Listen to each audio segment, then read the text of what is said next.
अस्सलामुअलैकुम नाजरीन ज़रा तस्वर कीजिए, अमन मुज़ाकरात की मेज़, कैदियों की रिहाई की उम्मीद और एक दुनिया जो जंग के हाथ में की राह देख रही थी, लेकिन अचानक एक धमाका, एक तेज़ हमला और वो उम्मीदें मिट्टी में दफन।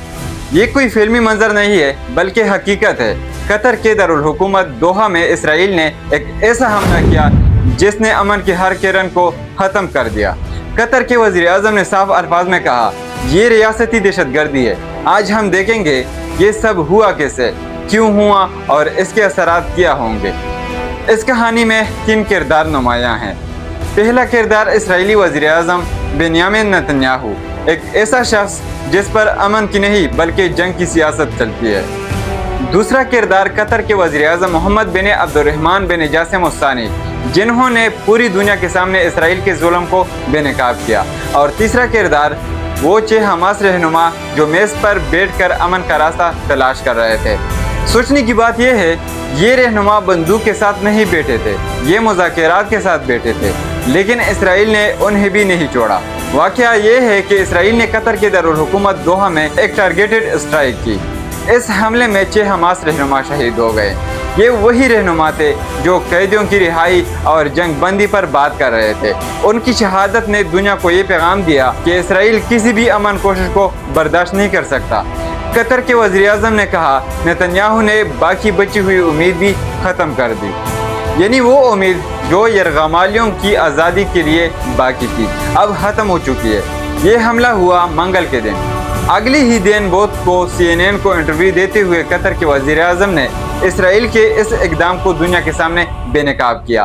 ये टाइमिंग इसलिए भी अहम है क्योंकि अमेरिका और खलीजी ममालिक एक बड़े अमन मुआहदे के करीब थे, लेकिन नेतन्याहू ने यह हमला करके अमन को खुद ही दफन कर दिया।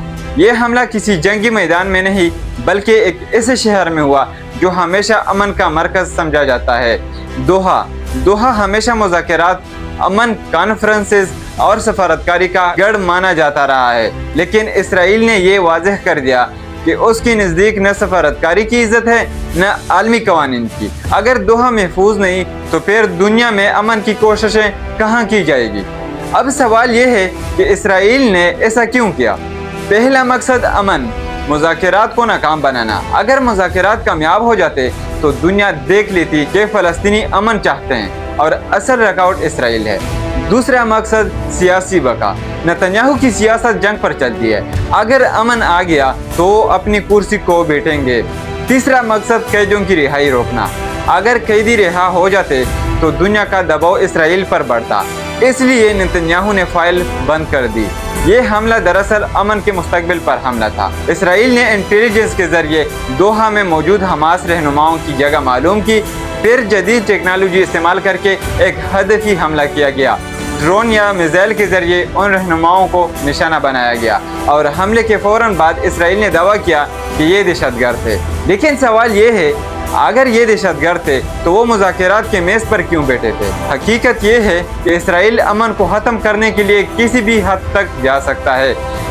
नाजरीन, इस हमले के असरात बहुत गहरे हैं। पहले नंबर पर है यरगमालियों की रिहाई ख़त्म, अब कैदियों की जिंदगियाँ खतरे में हैं। दूसरे नंबर पर है खलीजी ममालिक में गुस्सा और खौफ। अगर कतर जैसे मुल्क में भी अमन सफ़ीर महफूज नहीं तो बाकी ममालिक कैसे महफूज रहेंगे। तीसरे नंबर पर है अमेरिका और मगरब की खामोशी। वो अमन के दावे करते हैं मगर इसराइल को खोट देते हैं। चौथे नंबर पर दुनिया के अमन प्रोसेस को शदीद नुकसान। अब कोई भी मुज़ाकराती अमल शुरू होने से पहले ये सोचेगा कि क्या हम वाकई महफूज हैं। ये हमला सिर्फ 6 लोगों पर नहीं बल्कि पूरी इंसानियत पर था। नाजरीन, ये सिर्फ कतर या फ़लस्तीन का मामला नहीं, ये पूरी दुनिया का मामला है। अगर अमन के मेज़ पर बैठे हुए लोग भी महफूज नहीं तो फिर दुनिया कहाँ जाकर अमन की तलाश करेगी। कतर के वज़ीर आज़म ने बिल्कुल दुरुस्त कहा, ये रियासती दहशतगर्दी है। अब सवाल दुनिया से है, क्या आप अमन के साथ खड़े होंगे या जालिम के साथ। क्या दुनिया खामोश तमाशाई बनी रहेगी या जालिम का हाथ रोकने की हिम्मत करेगी। ये फैसला आज नहीं तो कल ज़रूर करना होगा, क्योंकि अमन सिर्फ एक ज़रूरत नहीं, अमन इंसानियत की बका है। खुदा हाफिज़।